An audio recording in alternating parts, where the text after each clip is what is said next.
ये जो आपका क्वेश्चन नंबर 169 है, जिसमें कहता है कि if tangents be drawn to the parabola Y square is equal to 4ax from a point on the line x plus 4a is equal to 0।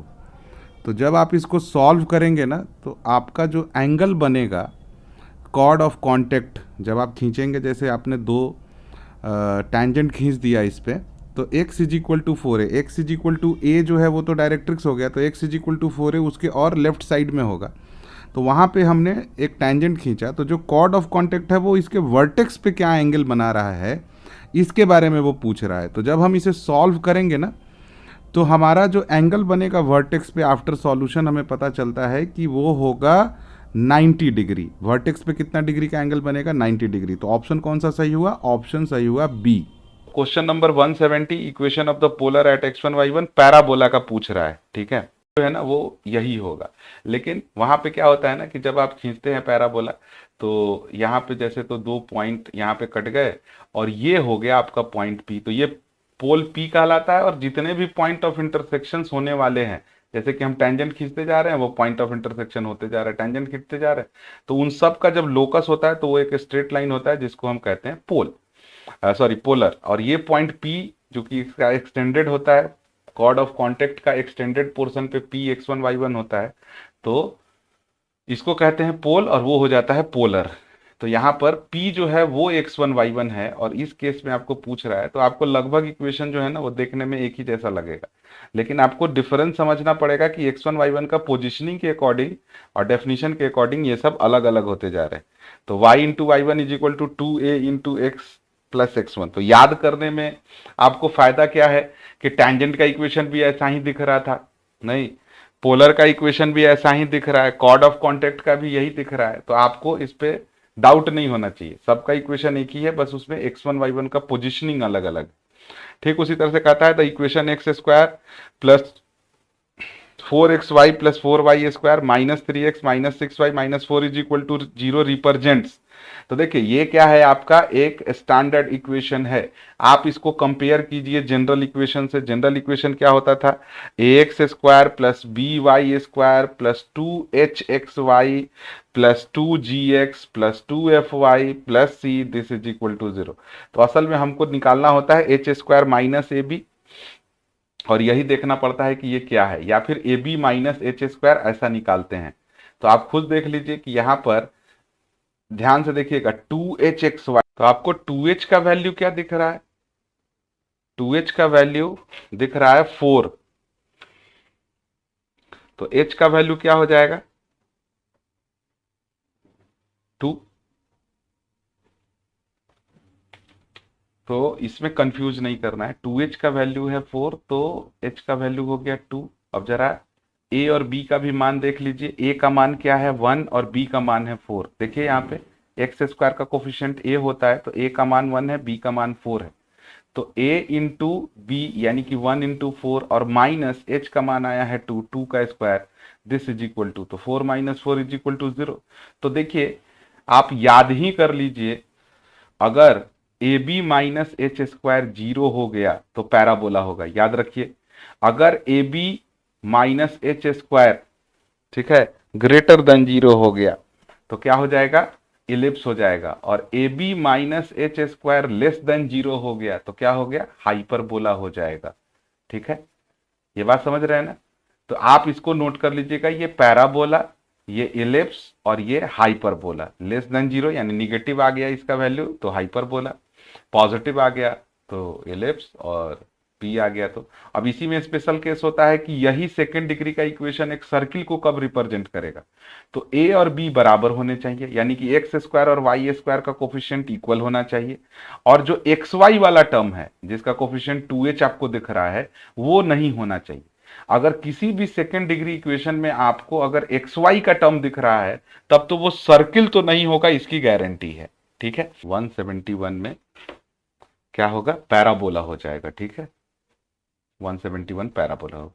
अब यहां पे कहता है कि ये एक पैराबोला को रिप्रेजेंट करता है। यहां पे एक इक्वेशन दिया सेकंड डिग्री में, कहता है पैराबोला को रिप्रेजेंट करता है, तो लैम्डा का मान क्या होगा? तो देखिए A B minus H square, तो ए हो गया लैम्डा, बी हो गया 1, और 2h इज इक्वल टू 4, तो h हो गया 2 यानी कि 2 का square, this is equal to 0 करना पड़ेगा अगर ये है तो उस केस में लैम्डा का वैल्यू क्या हो जाएगा कि लैम्डा इज इक्वल टू 2 का स्क्वायर, उधर जाएगा आरएचएस में, तो लैम्डा इज इक्वल टू हो जाएगा 4। तो ये सब बस ये टेक्निक याद रखिएगा, हो सकता है इस पे क्वेश्चन आए। अब उसके बाद कहता है फोकस ऑफ द पैराबोला। देखिए यहाँ पे क्या दिया हुआ है, focus of the parabola Y square minus x minus 2y plus 2। तो सबसे पहले आप इसको ना स्टैंडर्ड फॉर्म में बदलिए। हमारा स्टैंडर्ड फॉर्म क्या होता था, याद कीजिए, वाई माइनस बीटा का whole square is equal to 4a into x minus alpha. तो इस पे पुट करिएगा, तो वाई स्क्वायर माइनस 2y आपको दिख रहा है, तो आप इसमें 1 जोड़ दीजिए और 1 घटा दीजिए ताकि ये होल स्क्वायर में टूट जाए। तो बचेगा क्या, minus x plus 2, this is equal to 0। तो ये तो स्क्वायर हो गया, वाई माइनस 1 का स्क्वायर हो गया, और माइनस एक्स उधर जाएगा तो प्लस एक्स, और 2 में से 1 ये सब्सट्रैक्ट होगा तो 1 जो जाके फाइनली माइनस 1 हो जाएगा। अब इसको अगर स्टैंडर्ड फॉर्म में यानी कि 4 इंटू ए करना है, तो हमने यहाँ पे 4 से गुना किया तो 1/4 से मल्टीप्लाई कर दिया। तो ए की जगह पे आपको क्या दिखा, ए की जगह पे क्या दिखा, 1/4। तो जब आपका ये स्टैंडर्ड फॉर्म में बदल गया, तो उस केस में आपको पता होना चाहिए कि इसका जो फोकस होता है वो होता है ए प्लस अल्फा कॉमा बीटा। तो ए क्या निकला, 1/4। अल्फा क्या निकला, तो अल्फा निकला 1। यहाँ पे सारे डाटा आपको दिख रहे हैं, अल्फा 1 है और बीटा भी 1 है। तो ए का मान है 1/4 प्लस 1, और यहाँ पे बीटा है 1, तो 1/4 प्लस 1 इज 5/4। तो 5/4 कॉमा 1 ये हमारा फोकस हो जाएगा इसका। तो वर्टेक्स अल्फा बीटा हो जाता है, फोकस ए प्लस अल्फा कॉमा बीटा हो जाता है, तो याद रखिएगा। ठीक, अगला क्वेश्चन वही पूछ रहा है कि the vertex of the parabola. तो the vertex of the parabola ये ऑलरेडी स्टैंडर्ड फॉर्म में दिया हुआ है, बस ध्यान रखिए कि ये जो है ये बीटा है, और यहां पे x माइनस ए होना चाहिए। तो x माइनस ए करने के लिए माइनस ऑफ माइनस ए लिख देंगे तो प्लस ए भी हो जाएगा। तो अल्फा का मान है माइनस ए और बीटा का मान आया ए। और अभी मैंने बताया था कि फोकस क्या होता है, अल्फा कॉमा बीटा। तो अल्फा तो माइनस ए है, तो माइनस ए और बीटा ए है, तो आपका आंसर क्या हो गया, 17 का ए, 174 का है, सॉरी। अब है 175, the number of distinct real tangents that can be drawn from 0 -2 to the parabola Y square is equal to 4x। ठीक है, 175 है। तो 175 में क्या है कि आप खुद देखिए कि थोड़ा सा इसको प्लॉट कर लीजिए। तो y square is equal to 4x कैसा पैराबोला है, राइट हैंडेड पैराबोला है, और इसका वर्टेक्स है 0 0 पे। ये कहता है कि एक पॉइंट है, कहाँ गया, 0 -2, तो 0 -2 वाई एक्सिस पे होगा, यहां पे होगा 0 -2। तो कहता है कितने टेंजेंट खींच सकते हैं, तो 2 टेंजेंट खींच सकते हैं, एक इधर और एक तो ये वाई एक्सिस खुद इसका टेंजेंट हो गया। तो कितने टेंजेंट बनेंगे इसके, 2 टेंजेंट बनेंगे। तो 175 का ऑप्शन नंबर बी करेक्ट हो गया। 176 है, the tangent of the parabola Y square is equal to 4x at the point 1 2 and 4 4 मिट ऑन द लाइन। तो देखिए सबसे पहले तो क्या कीजिए कि इस दोनों पॉइंट पर टेंजेंट का इक्वेशन निकालिए। तो देखिए इसको आप मानिएगा x1 y1 और इसको मान लेते हैं x2 y2। तो सबसे पहले तो टेंजेंट का इक्वेशन निकाला जाए ताकि पता तो चले कि वो दोनों टेंजेंट कटते कहां पे है, किस लाइन पे जाके मिलेंगे। तो y इंटू वाई वन, तो y इंटू वाई वन यानी कि 2y, और is equal to 2a into, तो 2a a की जगह पे 1 है, तो 2a into X plus x1 यानी कि x प्लस 1। उसी तरह से दूसरा वाला जब आप निकालेंगे तो y इंटू वाई वन यानी कि 4 into y is equal to 2 into a x plus x1, sorry x minus, हाँ सॉरी नहीं, x प्लस x1 हमने वो तो स्टैंडर्ड फॉर्म में माइनस होता है ना, लेकिन टेंजेंट के इक्वेशन में क्या हो जाएगा, तो x प्लस 4। तो हमने क्या किया, दोनों के दोनों इक्वेशन को निकाल लिया। ठीक है, 176। तो 2 इंटू, तो जब आप इसको सॉल्व करेंगे ना तो 2x minus 2y plus 2 this is equal to 0, 2x minus 2y plus 2 is equal to 0, और यहां पे हो जाएगा 2x माइनस 4y और plus 4 this is equal to 0। ठीक है, सॉरी 4 2 जा 8 हो जाएगा, तो यहाँ पे प्लस 8 इज इक्वल टू 0। हमें क्या करना है कि सबसे पहले तो पॉइंट ऑफ इंटरसेक्शन निकालना है। तो आप कुछ मत करिए, सीधे 2x कटते हुए दिख रहा है ना, तो माइनस और फिर उसके बाद इसको प्लस और इसको माइनस करेंगे तो 4y में से 2y गया, ये तो कैंसिल आउट हो गया, तो 2y इज इक्वल टू आया 6 माइनस में, तो RHS में ले गए तो वो हो गया +6, तो y इज इक्वल टू हो गया 3। और जब आप y इज इक्वल टू 3 किसी में भी पुट करेंगे तो x का मान भी निकल जाएगा। तो x का मान क्या आ जाएगा, पुट करके देख लेते हैं। y इज इक्वल टू अगर हम 3 पुट करते हैं तो 3 2 जा 6 और माइनस में है +2 4, तो x इज इक्वल टू आ गया 2। यानी कि हमारा पॉइंट ऑफ इंटरसेक्शन है 2,3। ठीक है, तो 2,3 हमारा पॉइंट ऑफ इंटरसेक्शन है। अब आप बताइए कि कौन सा इसमें ऐसा इक्वेशन है जो इससे सेटिस्फाई हो रहा है। तो पहला equation x is equal to 3, तो x is equal to 3 is not satisfied by this, क्योंकि x की जगह पे 2 पुट करेंगे तो 2 is equal to 3, absurd case हो जाएगा। यहाँ पे भी अगर 2 + 3 करेंगे, x की जगह पे 2, y की जगह पे 3, तो 5 आना चाहिए, तो ये भी गया। x यहाँ है नहीं, y की जगह पे 3 पुट करेंगे तो LHS और RHS दोनों बराबर हो जाएगा, तो y is equal to 3, correct option हो गया। तो ये नॉर्मल सा कंसेप्ट था। अब है 177, the tangent from the origin to the parabola this are inclined at, कितने डिग्री पर इंक्लाइंड है, यानी कि एक पैराबोला है, ठीक है, और ये पैराबोला क्या है, y square is equal to 4x, y square is equal to 4x। तो कहता है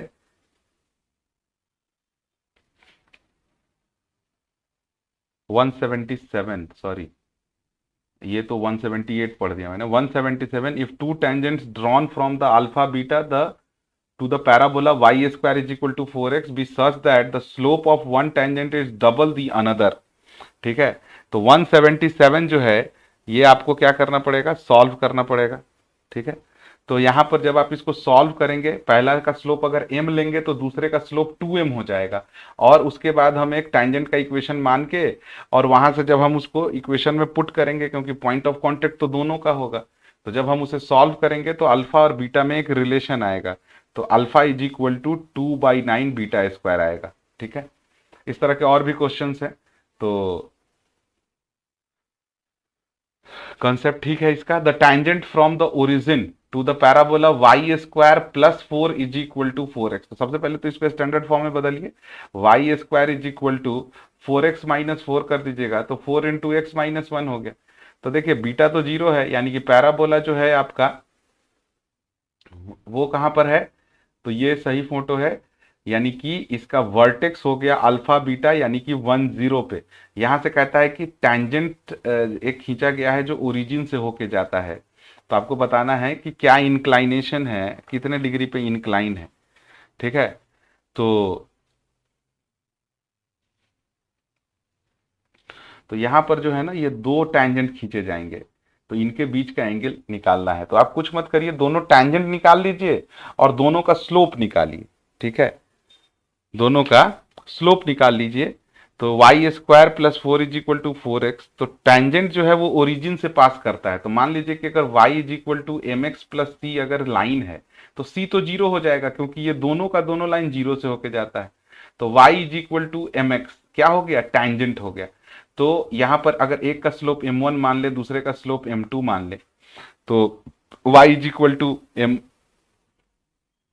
y is equal to m2x, दोनों टैंजेंट हो जाएंगे। ठीक है, अब जो है मान लीजिए कि पॉइंट ऑफ कांटेक्ट जो है ना वो x1 y1 है, पॉइंट ऑफ कांटेक्ट क्या है, x1 y1 है, तो उस हिसाब से क्या हो जाएगा, y1 is equal to mx1। तो y1 is equal to mx1 जब होगा तो वो इस इक्वेशन को सेटिस्फाई करेगा, क्योंकि पॉइंट ऑफ कांटेक्ट आप बता रहे हैं ना कि ये पॉइंट ऑफ कांटेक्ट है।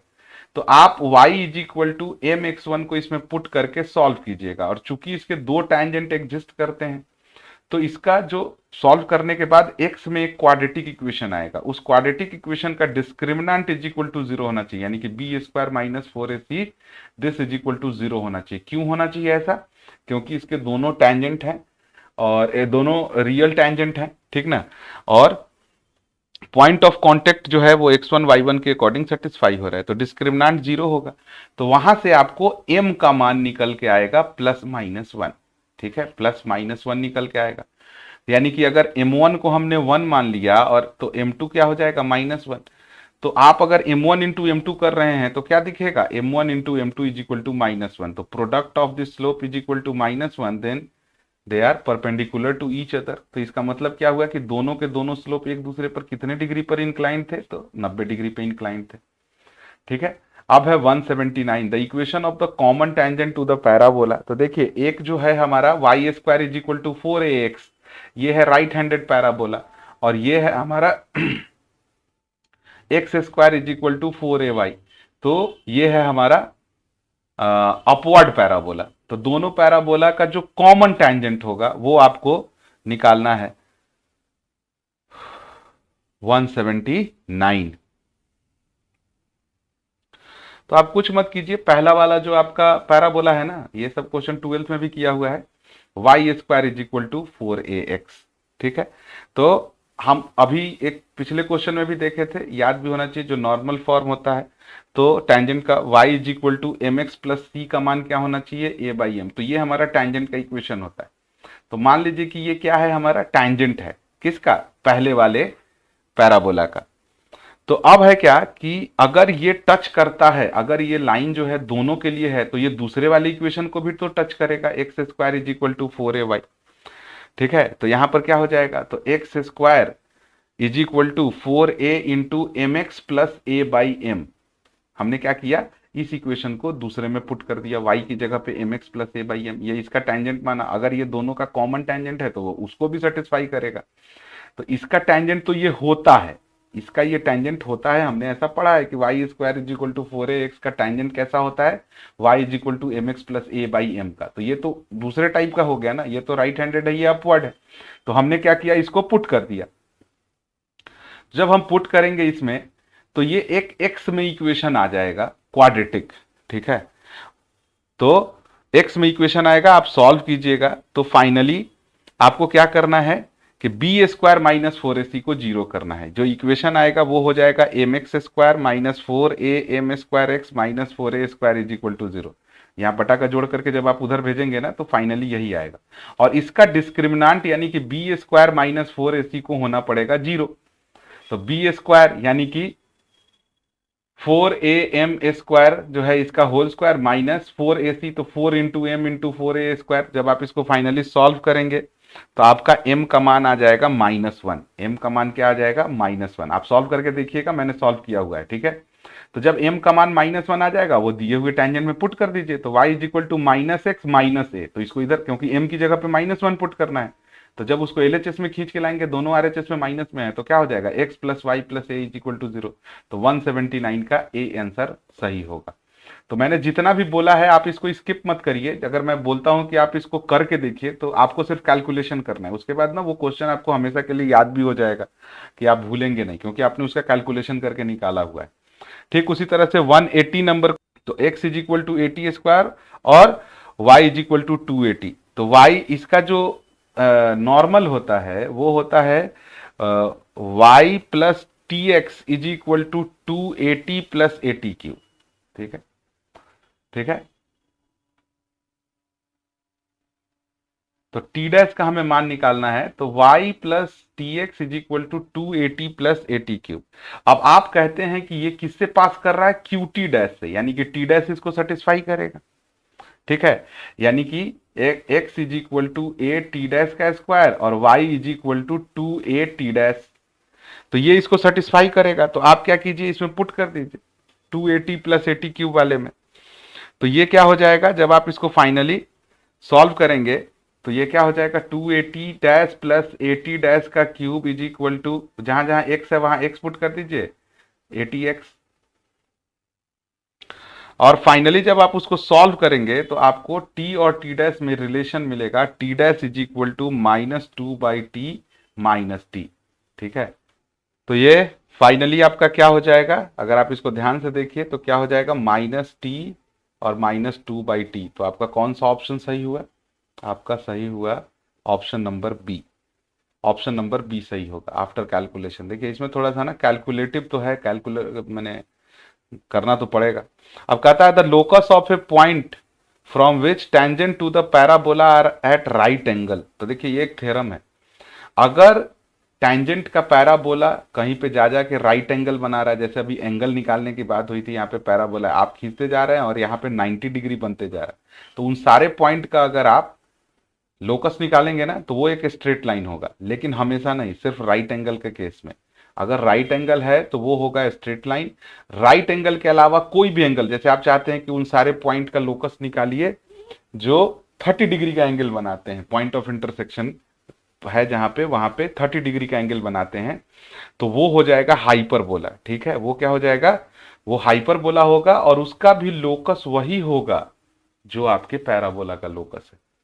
ठीक है, तो ये बड़ा मजेदार कंसेप्ट है। तो इसका आंसर हो गया, चूंकि राइट एंगल पे पूछ रहा है तो ये बहुत कॉमन सा बात है, स्ट्रेट लाइन। लेकिन हाइपरबोला वाला प्रूफ करना थोड़ा टफ होता है, वो बहुत लंबा चौड़ा प्रूफ जाता है। अब है 182, the eccentricity E of the ellipse.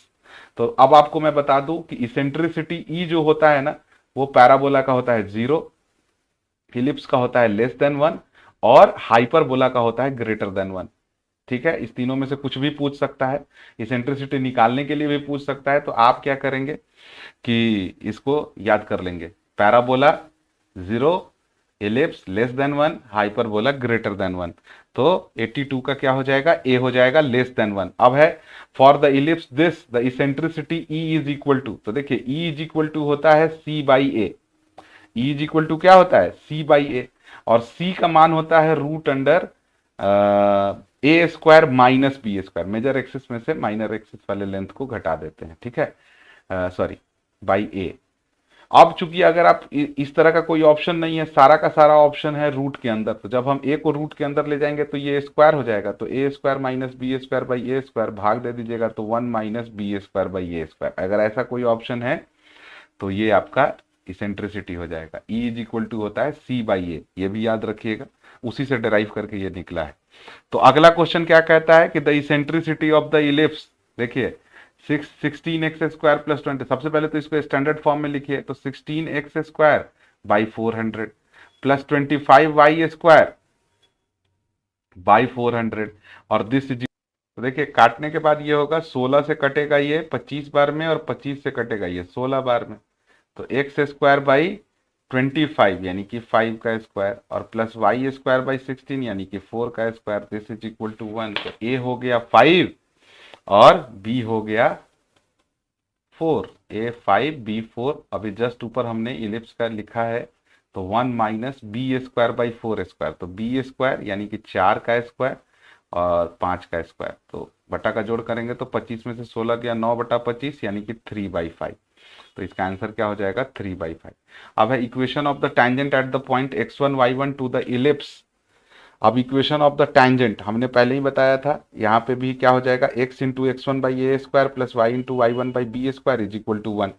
तो इक्वेशन ऑफ द टैंजेंट क्या हो गया, option number a, the line y is equal to M x plus c is tangent to the ellipse. तो यहां पर जैसे हमारा पिछला क्वेश्चन था कि y is equal to M x plus c tangent होगा किसका, पैराबोला का, तो c का मान निकला था। उसी तरह से ये क्वेश्चन है कि इसमें क्या होगा, तो इसको बोलते हैं slope form of the tangent. ये जो पढ़ना है ना, ये स्लोप फॉर्म में y is equal to M x plus C में जाते हैं।